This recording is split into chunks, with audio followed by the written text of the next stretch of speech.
ये फेडरेशन के ऊपर डायरेक्ट हमला है। कोई सूबा जो है वो किसी मुल्क के साथ डायरेक्ट मुज़ाकरात नहीं कर सकता। ये कॉन्टिन्यूशन है उसी खिताब की जो उन्होंने आज से 4 दिन पहले जो है जलसे में किया था। ये ज़हर कातिल है इस मुल्क के लिए, जिस रास्ते के ऊपर सीएम केपी जो है खुद चल रहे हैं और साथ अपनी पार्टी को चलाने की कोशिश कर रहे हैं।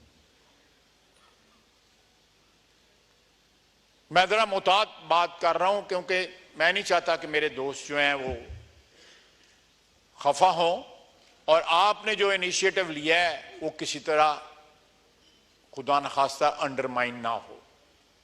आपने एक रवायत सेट की है कि आपने बगैर किसी कंडीशन के, बगैर किसी तकल्लुफ के, बगैर किसी से इजाजत लिए आपने ईवान का सेंस लिया हुआ था। पिछले 2 दिन के अंदर आपने जो भी रूल्स एंड रेगुलेशंस जो आपको इजाजत देते हैं आपने वो पावर इस्तेमाल की।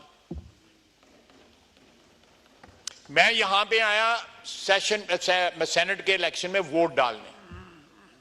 हम रात को देर से वापस हुए, अब फारग हुए। मैंने कोशिश की कि रात रहने दिया जाए, बजाय रात को मैं जाऊं और रात को जेल खोली जाए और मुझे भेजा जाए अंदर जो है।